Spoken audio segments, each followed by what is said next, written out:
Hey everybody, happy Sunday. I hope that wherever you are and whatever you are doing, you are having an amazing weekend. It's been a busy week here at Transport Evolved. The chickens at my house have not been behaving themselves much this week.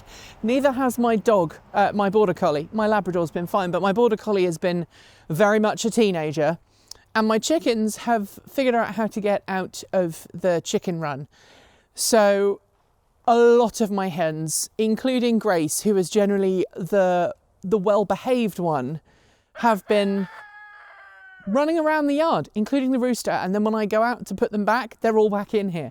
So they can clearly fly over and back. So we'll have to come up with a chicken run 2.0, perhaps? Anyway, thanks to everybody who said hello to me and the rest of the team at the Arkimoto Ramp It Up event, and also the Portland International Auto Show. Depending on where you were when you said hello would mean that you met different team members. So it was myself, Kate Walton-Elliott and Michael at the Ramp It Up in Eugene. And then on Thursday, it was myself, Winter and Michael.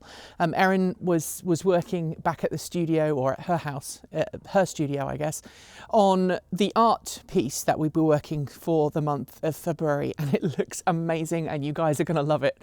So I cannot wait to share it with those of you who were going to get it for free as part of a Patreon promotion.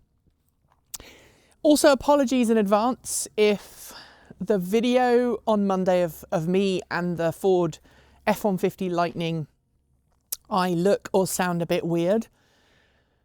We had to get up very early on Thursday morning, and I was already exhausted on Thursday morning, and I think it was dehydration combined with a lack of not having had breakfast, combined with just overworking, meant that I was very, very ill when I was filming. I had a very low blood pressure and I had very low pulse. And when you combine those two things, you don't get all the oxygen to your brain, and it started to make me feel really bad. I don't want to harp on about my medical condition, but basically I have an inherited heart condition, which means that I could end up with a cardiac arrest, an electrical problem with my heart causing a cardiac arrest, basically an irregularity in my heartbeat. And I can choose to have that and have the risk of that happening, or I can choose to be on medication that lowers my pulse rate quite dramatically, which extremely reduces the risk of something going wrong with my heart, but at the same point means that I very often have a very low pulse rate, resting pulse rate. And it can sometimes give me basically the equivalent of hypoxia. It's what I got when I went up the mountains in Colorado, and it's why I had so many problems in the mountains in Colorado, because the beta blocker stopped my heart from beating properly, or beating fast enough to keep me, all there upstairs, as it were. But a good way of me dealing with it is to hydrate more and make sure that I've had some food and I'm hydrated, and then I'm generally okay. But I have been working too much. I don't mind admitting it, and hopefully next week I can take, not time off, but I can actually work 9 to 5, which is something that I'm really keen on. Goodbye, Michael. Goodbye, says Michael. He's just going home for the weekend. His Chevrolet Volt is not very happy at the moment. I'm sure he doesn't mind me saying. Ironically, the internal combustion engine was having issues, so it's currently at the dealership. So he's off to the dealership to hopefully pick up his Volt. Meanwhile, as I say, I'm just lusting after the F-150 Lightning. It was a Lightning XLT rather than a Lightning Lariat, but I still had a lot of fun, even though I wasn't really with it. But that's not what I want to talk to you about today. It's a bit rambly this morning, or this afternoon. I guess it's this morning when you're watching this. But what I wanted to talk to you about today is banning cars from city centres. You see, Paris is just about to embark on a really major, huge, massive programme to essentially ban personal cars from driving in the centre of Paris. It's going to require people to essentially use bicycles or public transit or scooters or walking. And the idea is that it should make Paris a nicer place. And if you've been to Paris and you've driven around the L'Arc de Triomphe in a car, which I have, you'll know that it's not the best experience, and it's also not particularly fun for a passenger, let alone a driver. So by banning cars in some parts of the city, I think the idea is to try and encourage people to live a healthier life, encourage people to walk more, to bike more, and also to enjoy each other's company. You know, COVID gave us a little glimpse of what life might be like if we didn't have cars on the road. And I think what's happened is a lot of places where, you know, cafe culture is a really big thing, are now seeing that if there were fewer cars on the road, the amount of space available to have outdoor cafe seating areas would be larger. It would be healthier for people because they'd be sitting outside. And it would reduce the potential spread of things like COVID. So I think that's what how they're doing it and why they're doing it. But I would love to know if your city, if your local city could or should enact, maybe it already has, something like that, banning cars in the city centre. And if it did, would you go for it? I mean, I don't imagine many US cities doing it. Maybe New York would be awesome without personal transportation, personal cars cluttering up the streets. Maybe London would be nicer if we all walked instead of drove. And, you know, some cities have tried with congestion charging, but at the end of the day, congestion charging only works so far, because if you're stinking rich, you can afford to pay the fines every day, or you can afford to pay for an exemption, or you can afford to buy a vehicle that is exempt. Whereas if you just say no cars at all, regardless of their pollution, then everybody essentially plays by the same rules.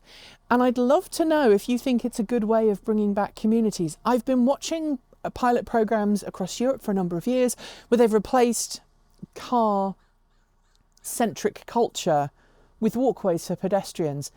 There was one study, and I can't remember which country it was in, where they actually removed all traffic lights and street furniture for cars and basically made it a bit of a free-for-all. And what happened was car drivers slowed down. They started to look for pedestrians.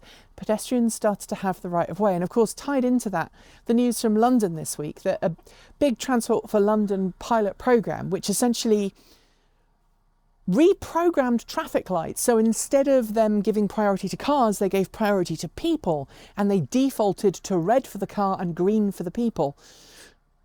Got people out of their cars and got people walking. It reduced the time they were travelling on foot because they were more likely to come across a junction with a crossing they could just cross. It actually made it more pleasant for people who aren't in a four-wheeled tin can. And it does have the potential, I think, to really transform our cities. So I would love to know if that's something that you would like to see in the future. So leave your thoughts in the comments below. We have a great amount of content coming up this week from the Portland International Auto Show. Hopefully on Monday it will be the F-150 Lightning video, and then I think we saw the Kia EV6, the F100 custom EV. We didn't get to look inside that, unfortunately. A couple of BMWs, the iX, the i4 M50. We also got to see the Nissan Ariya for the first time up close. Didn't get to drive it, and it was a right-hand drive version, but we still managed to blag our way in. And we also saw the Nissan BZ4X, but Toyota, the Toyota BZ4X. You can tell it's late in the week. They wouldn't let us in. Didn't matter what we said. No, didn't let us in, and kind of interrupted our filming as well. So that one's going to be a bit weird. Hopefully it'll all be good in the end though. That's it for today. If you liked the video, be sure to give it a thumbs up, and don't forget to leave your thoughts below or in our free to join Discord chat room. If you haven't already, make sure you've hit the subscribe button and the bell for this channel and for our main channel, Transport Evolved, and then you'll be hopefully told when our next video goes live. Although many of you are telling us that for some reason YouTube isn't telling you. So please write to us if that's the case, because we want to try and kind of argue with YouTube about this. we can't do that without proof. Thanks on behalf of the entire TE crew go out to the folks on my right for being our $15 to $49 a month supporters. Special thanks to our $50 a month supporters. They are Chris Maxwell, Bennett Elder, Brian Newton, Dave Kitchen, Michael Goad, Ricky Leung, Andrew Martin, Guido Drahota, Brophy Wolf, Tesla in the Gong, Gordon C, Stephen O'Donoghue, Carl Hodgson, Anthony Coates, Ray-Jean Fellows, Rory Litwin, Anonymous Freak, Jim Burness, Zachary Courtney, and Denny Hyde, and our deepest gratitude to our $100 a month Patreon supporters. They are Marcel Ward, Reggie Watts, Joe Bresney, JP Fagerback, Will Graylin, Matthew Drobnak, John Lyons, Christopher Lee Jones, Laura Reynolds, Paul Conway, Ellery Hennesley, and Ian. I hope that wherever you are and whatever you are doing, you enjoy the rest of your weekend. My thoughts go to anybody who is currently connected to Ukraine. It is beyond words that we today are still trying to deal with, frankly, what is the madman that is Vladimir Putin. If you are from Ukraine, if you have family or friends there, know that we are thinking of you. And I know that sounds crass, but you're not alone. Also, a shout out to those of you who are in Texas, who either happen to be trans or are family members of trans people, especially trans children.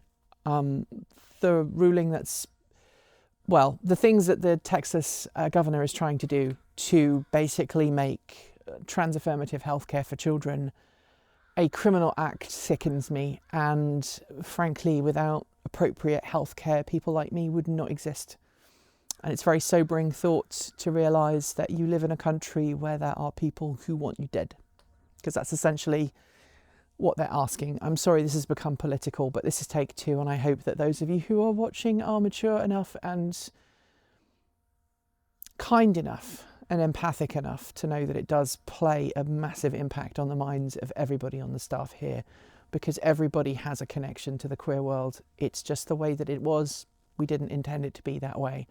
But we're all feeling it right now. Anyway, until next week, keep evolving.